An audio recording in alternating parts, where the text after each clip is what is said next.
focused on issues of women's dignity, security, regaining and reappropriating their knowledge and their voices, and have been working on these issues for a long time. Presently, I'm working in a community-based organization called Jagori. I've been part of the WRN since its inception, so I'm one of the founder members, and I've enjoyed this journey together in these 3 countries and outside, precisely because I see a lot of value in it.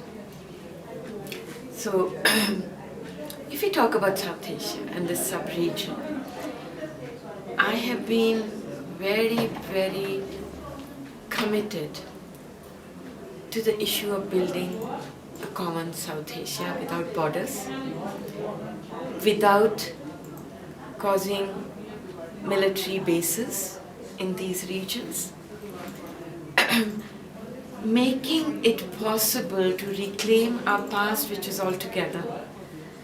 Our present has been really divided and dissected, and very artificial borders are put across our cultural heritage, across our languages, across our poetry, music, and also our political history of struggle.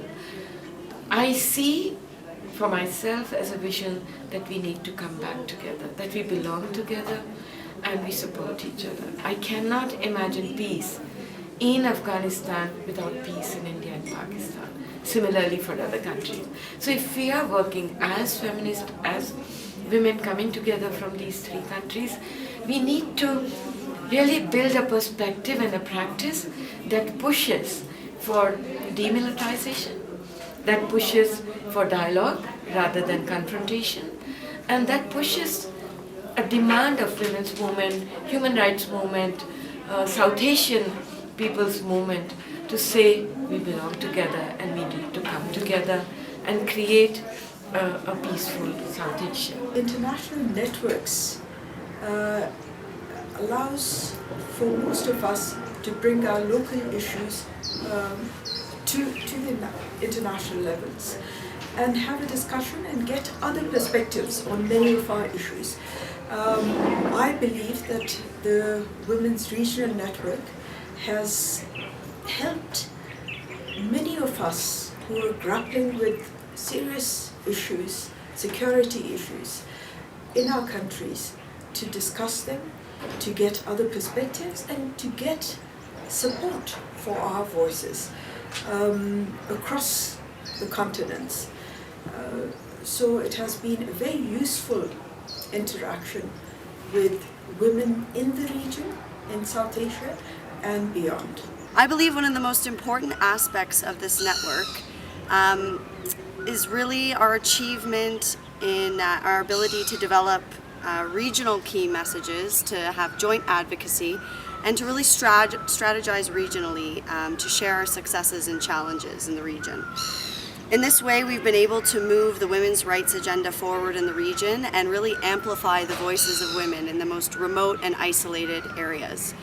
In this, we've been focusing on highlighting their coping mechanisms and highlighting their role as agents of change and their resiliency in these settings. I've been always a great advocate of how we should come together as a region when we address concerns, all concerns, but in particular gender concerns.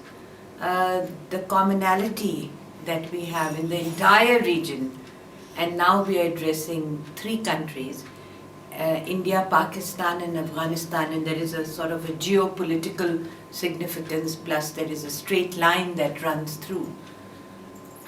And the problems of security that women face and all kinds of insecurities that women have, whether it is to do with food, whether it is to do with just their own bodily integrity, whether it has to do with issues of violence, inside the house, violence outside the house, violence by the state, violence by non-state actors.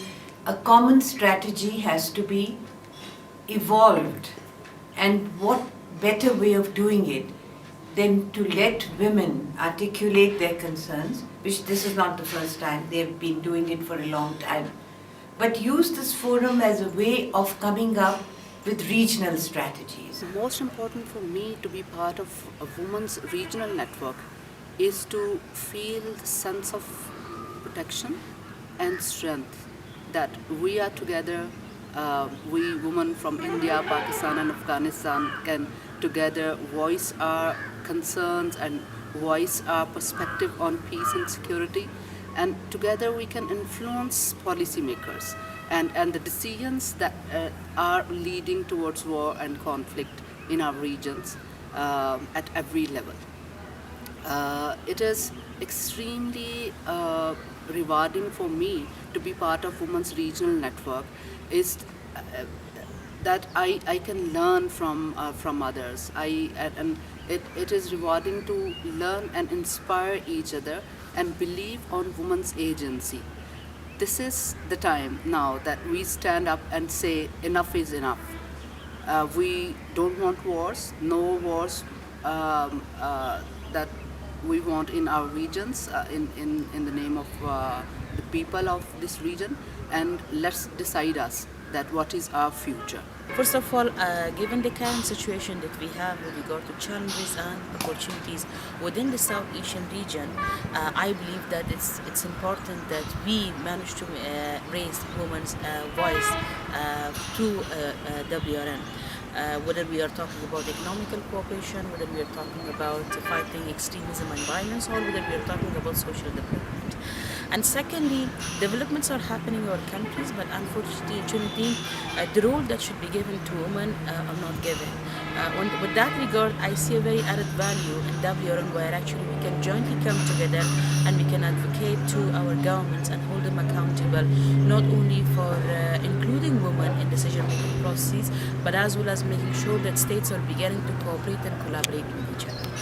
This was a vision that 3 women had, myself, Cinda Arsenault, and Elizabeth Roberts from Colorado, when we really realized that the rights that women had achieved in the last decade were going to be negotiated away with peace negotiations with the Taliban, and women were not going to be at the table. And when we realized that that reality was becoming effective in 2010, we decided that it was time for the women across the region of Afghanistan, Pakistan, and India to come together, share strategies, share successes, share challenges, and determine how they together as a collective could overcome this lack of participation in peace processes. Our real goal at that time was to raise the profile of women's rights. We wanted to make sure that women leaders were effective in communicating with the other women leaders across the region. Our focus was going to be solely on women in civil society organizations and organizations that serve the needs of women and girls. When we decided that we would have this convening or at least do a listening tour and determine if there was an interest in having a network across the 3 countries, we decided we would focus on a cross-section of organizations, first in Afghanistan, and then travel to Pakistan, and then travel to India. Unfortunately, the 2 women that I was to do this listening tour with had to drop off because of serious health issues personally and tragedy within their families. And even though we'd gone through the process of identifying the key organizations to participate in the listening tour, it ended up being myself in the end that conducted the tour throughout Afghanistan, Pakistan, and India. So the regional perspective is where we focus on. The community conversations is what our brand that we are making the Women's Regional Network, and being advocates for women's voices that are rarely heard.